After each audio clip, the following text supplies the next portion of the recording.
키워드가 검사가 본 요즘 조폭인데 뒤에 있는 사진은 사진만으로도 분위기가 험악합니다. 일단 저런 모습인데 최근에요. 조폭 관련 영상에 대해서 브리핑, 언론에 브리핑을 하다가 막 화를 억누르는 모습을 보인 검사가 있었거든요. 신준호 부장검사인데 그때 모습 다시 한번 불러오도록 하겠습니다. 그리고 이 신준호 검사가 최근에 언론에서 이 조폭들에 관해서 무슨 문신 뭐 이런 얘기를 좀 꺼낸 게 있거든요. 그 두 가지 내용 좀 확인해 보겠습니다.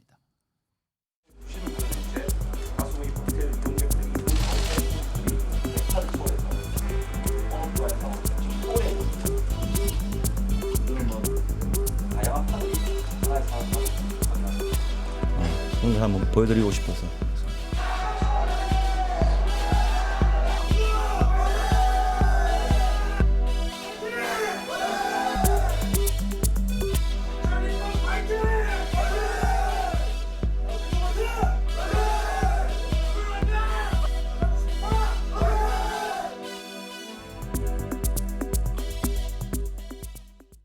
조폭들이 그 문신 자랑하는 거는요. 예. 늘 뭐 있는 예전부터 문신 자랑도 늘 해왔고요. 아하. 일종의 뭐 요즘 하는 말로 그 종특이라고 보면 됩니다. 가서는 이제 뭐 음. 그런 걸 SNS에 올리고 과시하고 이런 유치한 짓을 하고 있는 것 같고요.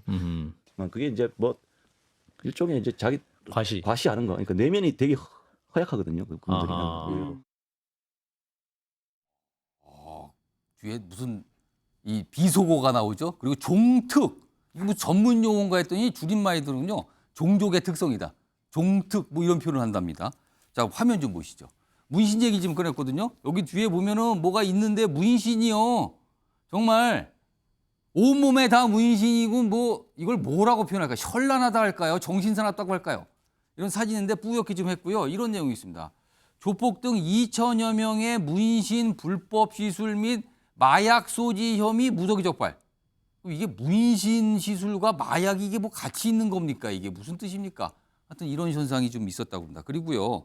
요즘에 조폭들이 아까 보지만 SNS상에 본인들의 모습을 이렇게 공개하고요. 뭐 자기들끼리 막 환호하고 막 그러는 모습 있죠? 그런 모습이 요즘에 너무 많이 나온다 그러는 거예요. 그리고 최근에 뭐 조폭들 검거가 많이 됐다는데 지금 화면에 좀 나가는데 문신과 관련된 모습들이 나오고 있어요. 저거 문신 지금 하고 있는 것 같은데 뿌옇게 돼 있지만 짐작은 할 수 있네요.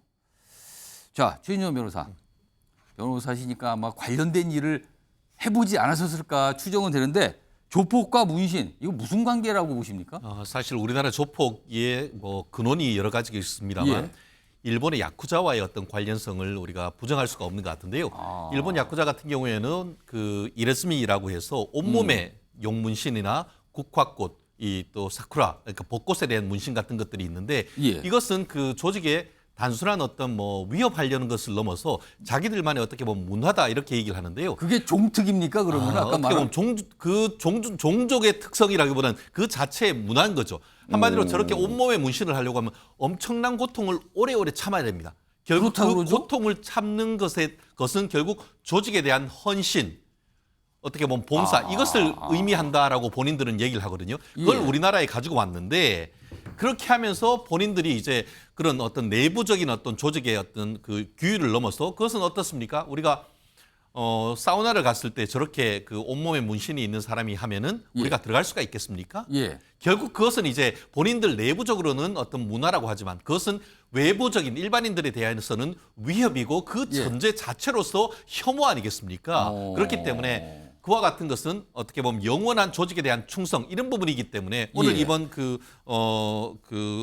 담당하는 그 신준호 부장검사도 예. 자기 경험상 조직에 몸담갔던 사람치고 후회하지 않은 사람이 없다라고 얘기를 하지 않습니까? 결국 저거 지울 수 있습니까? 거의 지우는 것이 불가능한 것이고 마치 그렇듯이 한 번 조폭에 들어가서 이 계보도에 예. 검찰이나 경찰에 들어가면은 평생 그것이 쫓아갑니다. 그렇기 때문에 저가 개인적으로 그 변호를 했던 조폭 행동대장 내지 두보급들 보면은 해보셨어요? 그쪽을? 사실 누구라고 하면 알 수 있을 예, 정도. 특히 이번에 지금 그 쌍방울과 관련된 예, 예. 그 내부의 조직도 제가 변호를 예, 예. 해본 적이 있었는데요. 이분들 중에 물론 뭐 단순한 거리의 조폭을 넘어서 예. 그것이 이제 돈을 벌고 예, 그 예. 이후에는 어떤 식으로 되냐면은 대부업을 많이 예, 합니다. 대부업해서 일반 기업 M&A로 가는 것 아니겠습니까? 결국 이 친구들의 어떤 기본적인 목표는 그런 식으로 잡범으로 시작하지만 사실 그것이 기업가로서 성공하는 그런 모습이 예. 있다 보니까 계속적으로 지금 조폭에 청년들이 들어오는 그런 악순환을 우리가 그 국가수사본부나 이 검찰에서 끌어줄 필요성이 전 충분히 있다고 봅니다. 그 변호하신 조폭 그 인물들도 문신이 잔뜩 있습니까? 이 방송 보시고 있을 것 같습니다. 알겠습니다. 저 답변으로 다 뭐가 담겨 있네요. 알겠습니다. 그렇게 이해하겠습니다.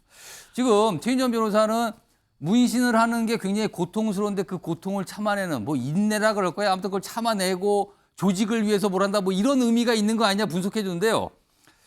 요즘 조폭에 대해서 설명하는 신준호 부장검사는 약간 다르게 설명을 해요. 들어보시겠습니다. 과거에는 그 뭐 흔히 아시다시피 유흥가 일대의 뭐 나이트클럽. 네, 나이트클럽 뭐 이런 유흥가 룸사롱 이런 데서 이제 보호비 명목으로 이제 돈을 갈취합니다. 보이스 피싱이라든가 그 또 인터넷 도박 같은데 진출해서 장악한 지 오래됐고요. 예. 최근에는 뭐 코인 같은 거 이런 거 신종 업종에도 진출하고 또 M&A 시장에 자본 시장까지 다 진출해 있는 이런 상황입니다. 쉽게 돈 벌고 뭐 영화에서 보면 의리도 있어 보기 멋있다고 이게 막 가입을 좀 못 모를 때 하는데요. 예. 그 아까 실상을 알고 보면 그 항상 그 뒤통수 치는 것과 배신이 난무하는 의리는 없다. 치졸한 세상입니다. 자, 신성범 전 의원님. 그러니까 두 가지 얘기를 지금 이 신 부장검사가 꺼냈는데 요즘에는 금융 쪽 이런 쪽으로도 많이 진출한다. 과거와 다르다. 그리고 기업화된다는 거잖아요. 그럼 결국엔. 그리고 의리고 뭐고 그런 거 없다. 음의 뒤통수 부지기수로 일어난다. 이걸 얘기를 했어요. 이거 어떻게 들으셨습니까?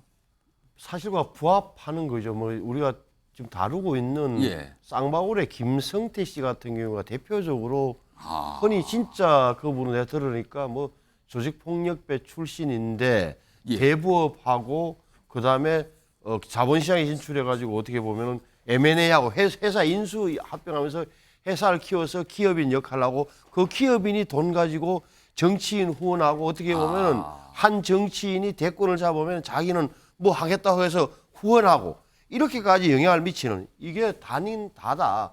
또 하나 지적할 수밖에 없는 것은 대중문화의 영향이 너무 커요. 우리 영화나 드라마가 굉장히 조폭 세계를 리얼하게 그린다면서 굉장히 소재로 많이 등장하죠. 너무 소재로 많이 쓰고 예. 있고 결론은 굉장히 권선징악적 요소가 있지만 그 과정에서 보여주는 모습은 멋있기도 하고 남자가 한번 이런 느낌을 주고 있다는 거예요. 저는 그런 점이 굉장히 좀 걱정이 되고 예. 서울 지금 옛날에 강력부가 굉장히 셌어요. 제가 예. 뭐 기자 때 봤는데 지금은 아주 연약해 보이는 신준호 부장검사가 있는 모양인데 지금은 검찰이나 경찰이 저렇게 경제 사범화되는 예. 경제 기업화된 조폭 조직을 과연 뭐라고 잡아낼 수 있을까? 능력이 될까? 수사 능력이 될까? 이런 의심을 개인적으로 하고 있어요.